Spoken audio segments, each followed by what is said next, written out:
So welcome back to my masterclass, and I'm glad to have you all here with me again. Today we're going to be discussing multiple offers, which is something that has happened a lot in the GTA. The nebulous was in Toronto, and it's kind of spread out through outside ancillary communities over the last 4 or 5 years. When I started in real estate 17 years ago, it was unheard of to have multiple offers in Brampton, but in Toronto it was kind of commonplace.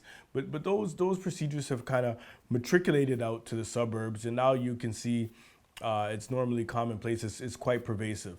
So what a multiple offer is when an agent has a property and they list the property lower than the current market value to generate more interest and more offers than they would normally see. An example is property is worth $500,000 based on the comparables. So that's based on other properties that have recently sold in the area. So the listing agent, is reasonably confident that the property is worth $500,000. What they may do in this instance is list the property at $450,000. So now when people are looking on MLS, potential consumers, there is an inflated level of interest. There are more appointments there would normally be at the $500,000 mark because there's more people who can afford $450,000, and it looks like a great deal. So now the property gets a lot more showings. It's a lot more interest. People come by, and now it's a bidding process. So everybody will come in at a certain time. Normally it's after 1 week. They will hold offer presentation, which will be at 7 or 8 p.m. on 1 week after it was listed.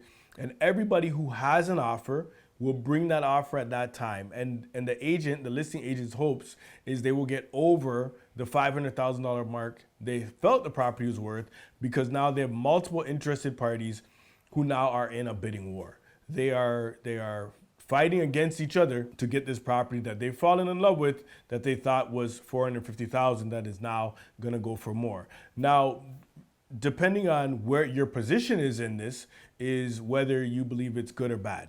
Because obviously if you're the buyer, now you've been put in a position where you feel like you may have to pay more than market value in order to purchase the property. Where of course, if you're the seller, you feel like this is a great strategy because you're gonna get more money than you previously thought.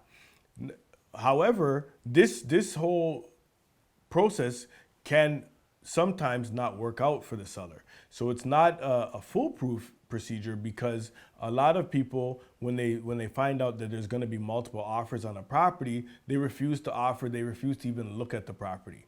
So maybe someone who was interested in the property, who was going to go and purchase the property, or at least was an interested party, maybe they might not go. So sometimes when the offer date comes, which is about a week after the property is listed, there's no offers.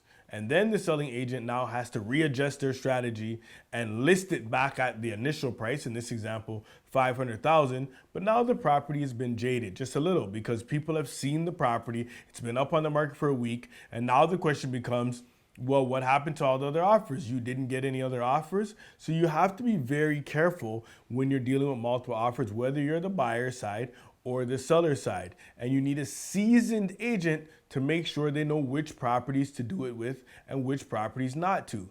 Really, you need a very attractive property, staged nicely, well priced, in the right area.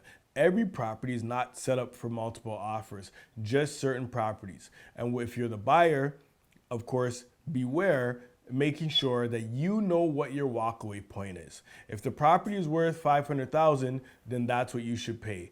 Don't get swept up in the momentum of the situation and overpay. But it never encumbers me when I was taking clients out to try to offer on these properties, because sometimes other buyers stayed away, and I may wind up representing my client and getting a property at less than market value, because now the seller is in a situation where they feel like they want to dispose of the property, and they're afraid of what's going to happen if they don't accept this offer. They've had a plethora of people through the property, and they've only have one or two good offers, so they may be forced to work with it.